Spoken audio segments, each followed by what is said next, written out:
Assalamualaikum warahmatullahi wabarakatuh. Kembali lagi di kelasnya Pak Irfan Kurniawansa. Kali ini kita akan membahas modul 3 kegiatan belajar 3 tentang disiplin kelas. Welcome to our class.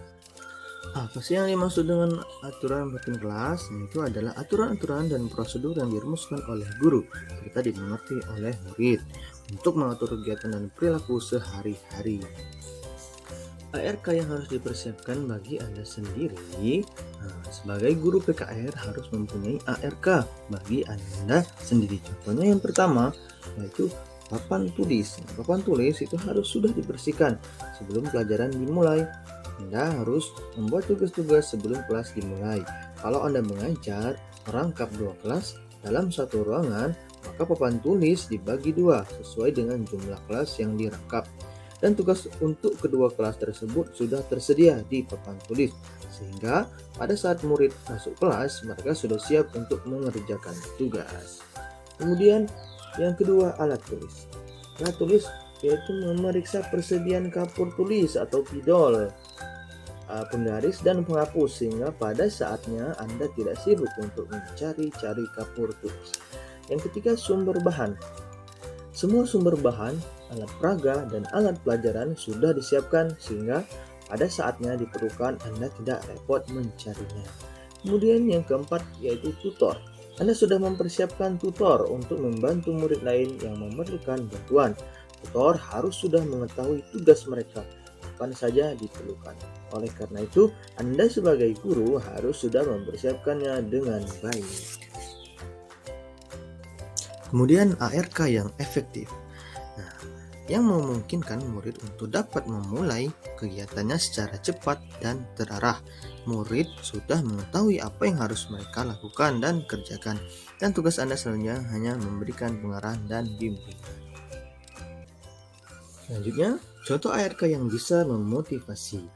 Yang A, bagaimana murid mengetahui tugas yang harus mereka kerjakan.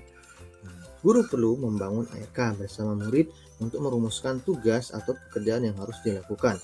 ARK ini dapat diberikan untuk seluruh kelas, untuk kelompok belajar atau untuk individual. ARK ini dapat berupa tugas-tugas yang ditulis di papan tulis dalam LKM atau tugas lainnya yang sudah dipersiapkan. Yang B, bagaimana buku dan bahan belajar dibagikan, dikumpulkan atau disimpan. Murid dapat diberikan tanggung jawab sebagai petugas untuk membagikan, mengumpulkan dan menyimpan buku dan bahan belajar lainnya. Setiap murid diberikan giliran tugas untuk melakukan hal ini. Selain ini, murid perlu mengetahui prosedur untuk meminjam buku, alat-alat, dan sumber belajar lainnya. Mereka juga harus mengetahui kapan buku tersebut dikumpulkan dan dikembalikan di tempatnya. Yang C, bagaimana murid mengetahui apa yang harus mereka lakukan apabila memerlukan bantuan guru atau tutor. Dalam hal ini, murid perlu mengetahui prosedur meminta bantuan tutor. Apabila mereka menghadapi kesulitan belajar, murid juga perlu mengetahui bagaimana prosedurnya apabila ia memerlukan bantuan guru. Ini semua dikerjakan tanpa mengganggu murid lainnya yang sedang belajar. Selanjutnya, D. Bagaimana murid mengerjakan tugas sesuai dengan instruksi. Anda jangan terpaku terlalu lama duduk di kursi Anda atau bahkan pergi keluar ruangan meninggalkan murid Anda yang sedang bekerja. Sebaiknya Anda pergi berkeliling untuk memeriksa pekerjaan murid Anda. Dengan cara ini, Anda mengetahui apakah murid mengerjakan tugas secara benar dan sesuai dengan instruksi. Tanpa Anda harus memerlukan waktu khusus untuk itu.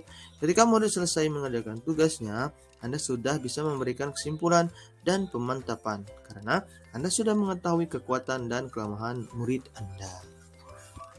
Apa yang dimaksud dengan kegiatan siap atau standby activities? Adalah suatu kegiatan yang sudah dipersiapkan guru jauh sebelumnya, dan apabila ditemukan masalah seperti diuraikan di atas, maka KS dapat digunakan.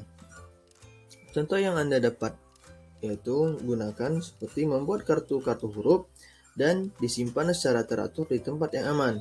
Pada saat tertentu Anda bisa menugaskan murid. Kemudian slide selanjutnya adalah uraian tentang bagaimana KS digunakan dalam pembelajaran. Yang A, pembelajaran secara klasikal. Kemudian yang B ada pembelajaran individual dan C ada pembelajaran dalam kelompok. Kemudian cara pembelajaran dalam KB atau dalam kelompok belajar. Yang pertama ada kelompok belajar campuran, yang B kelompok sama kemampuan, dan C kelompok sosial. Baiklah, itu tadi presentasi dari Pak Ivan. Terima kasih. Assalamualaikum warahmatullahi wabarakatuh.